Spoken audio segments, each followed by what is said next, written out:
Oh, good morning, good morning, good morning, everybody. Chuck here, and I wanted to put together a screen recording going over this week's work and letting you know when the Zoom meetings were going to be, which are going to be underneath this video in the announcement.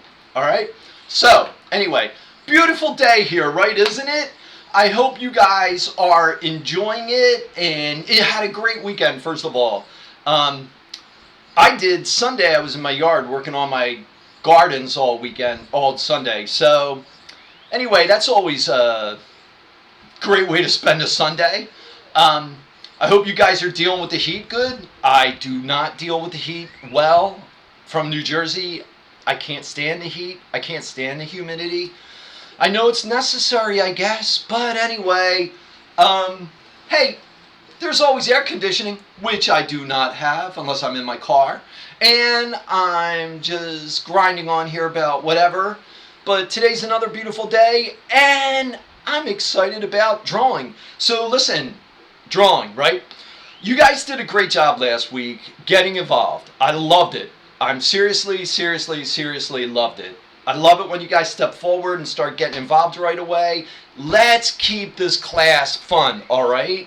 So how do we do that? First of all, I'm always going to be positive. So that's a biggie. You need to be positive, which I think everybody that I talk to, I got a sense of positivity from them. If I haven't talked to you, you want to reach out to me this week, right? So keeping drawing fun. Getting into the work and having it as an adventure instead of like, I got to do a really great drawing and be serious about this and get an A because I need to get da-da-da-da-da-da-da-da-da-da. Yeah, I know, I get it, but you'll get an A if you get into it and have fun and show me that you're into it and building your skill sets and knowledge base, right? Making the class fun, reaching out and being proud of what you do and happy and like wanting to share it with me. That's a big part, right? So most of you should have my cell phone number, 207-807-8525, right? 207-807-8525. And you can always text me images. And I seriously will get back to you. All right, so about this week's work. So I just updated the drawings for this week in week 2 in module 1. And I'm going to go over it a little bit here. I'm going to just reiterate really quick what we got going. So in your, the main thing I talk about, you're going to notice a blue highlighted area. And I'm just going over contour line drawing and what we're doing. And there's a little bit of a typo in there. And you'll probably see it. And I'm fixing it now, but it says oneself where it wants to be without the apostrophe. It's a means of developing hand-eye coordination, right? Contour line drawing. And our that's one of our main goals, road markers to hit. Developing hand-eye coordination, talking to yourself while you're doing the drawing. Where are you? How long's that line? What's that curve look like? And really developing how you see a form, your hand, all right? The gesture drawings, I talk about the gesture drawings.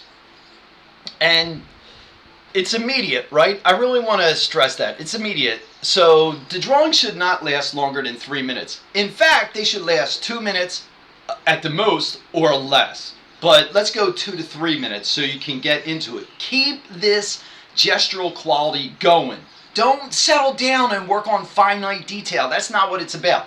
It's about capturing a sensation of the motion, a sense of the motion or flow in the form, and expanding your mark-making vocabulary.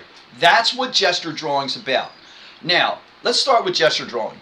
You're going to find that we shift things around in there. You're not going to do any gesture drawing in your sketchbook this week. You're going to do it all on 18 by 24 sheets of paper. And you're going to do 5 of those, right? With 5 sheets with 6 drawings per sheet, right? 2 sheets using 2B, 4B, 6B graphite and charcoal pencils like we did last week. 2 sheets using Willow Compressed and the graphite bar. And if you're not sure, well, the Willow and the Compress will say the graphite bar, I think, comes in bubble wrap. And it looks like graphite. It looks very metallic. And one sheet using Conte crayon. All right? So pick fun objects. No cell phones. No remote controls.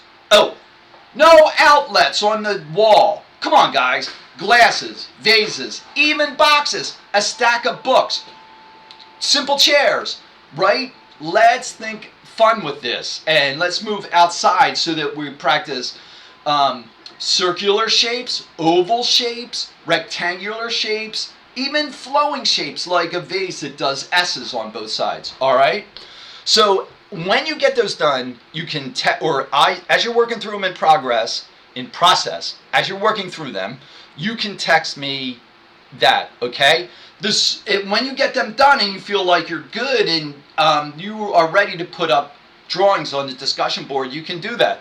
But I would wait till later in the week when you get them done, because again, it's going to be what you think your most successful gesture drawings are, okay? And I'm talking about fluidity and mark-making vocabulary. All right, there's the gesture drawings. They are fun, and also watch the videos, okay? Or else, if you don't watch the videos, I'm going to have to get channel Danzel Washington, my man. All right? All right, that's them. So, the contour line drawings, right?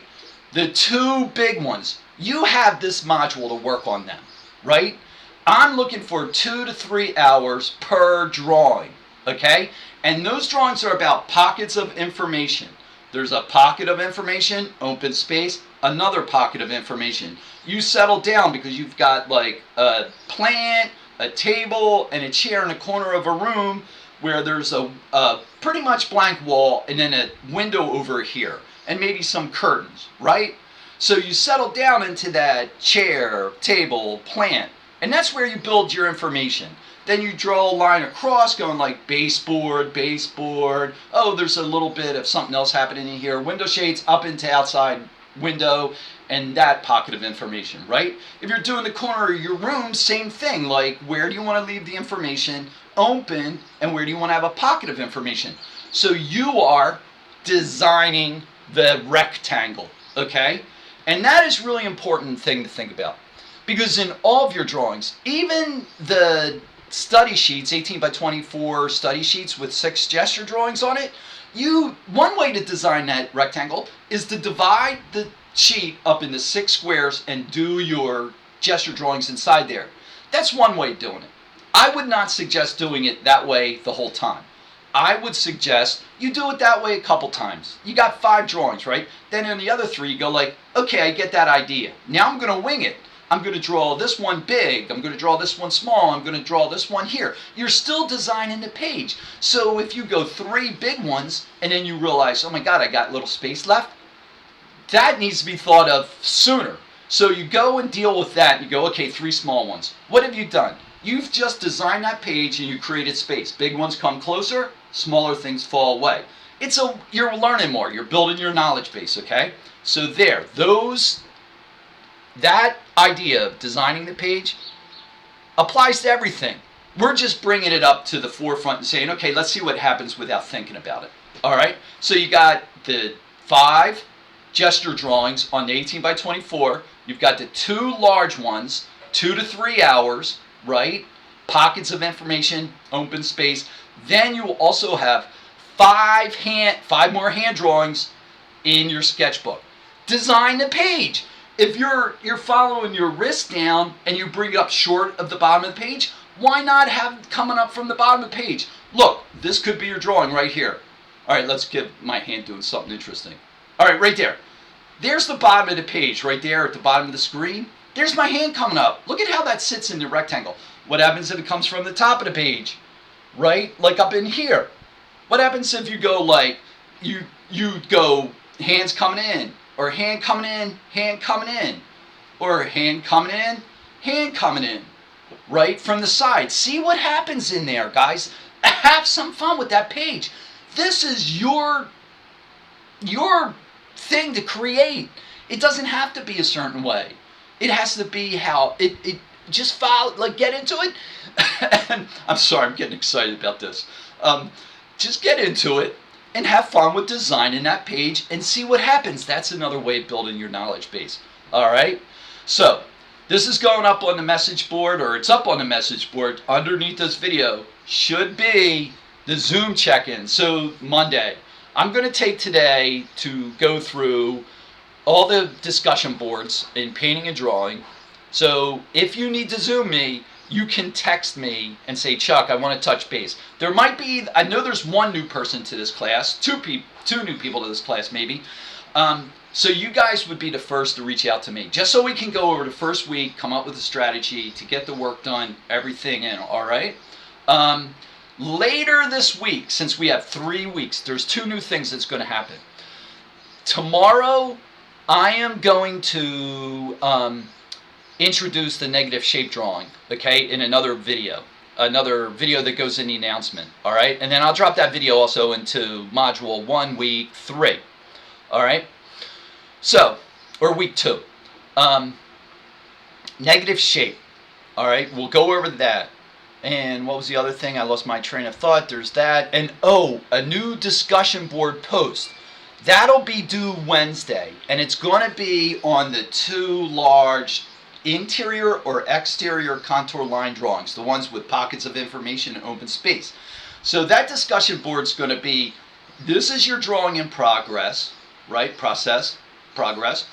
You want to talk about where you're going and what you're trying to do and how you're building it, and ideas, setting up road markers for yourself. All right, very simple. Hey, this is where I started to do this area of my kitchen, because you know we have this thing of hanging pots, a rack of hanging pots, and I just like how it hangs from the ceiling, and there's a window and some open space, and I have plenty of areas to pick and choose from, and plenty I can ignore or forget about and leave as pockets of open spaces. Okay, so that'll go up on Wednesday. That'll go up today, but that'll be there Wednesday. That's when you want to post it, is Wednesday night. All right, so I know a lot of information. I'm trying to keep these short. So any questions and concerns, text me. If I know a couple students reached out and I haven't got back to you, you will get screen recordings today, all right? Let's think this also, guys. In painting and drawing, this is an ongoing process of building your skill sets and knowledge base, all right? So it's not kind of like, okay, I have 1 week or 2 weeks to learn contour and contour drawing and gesture drawing, and I'm done with it. No, I want you to keep those concepts alive as you work through all of your drawing, right? They're teaching you different things, so when we get into negative shape, you should be thinking about the gesture of the marks you're making in the negative shape areas. As you're doing, looking at the object you're drawing in your negative shape, you should be thinking about the contour of the lines, okay? So that's pretty much about it, gang. All right? The contour of the lines in the chair. That's what I meant to say. All right? All right, guys. We'll see you later. You have a good one. And enjoy drawing and enjoy the day. All right? Bye.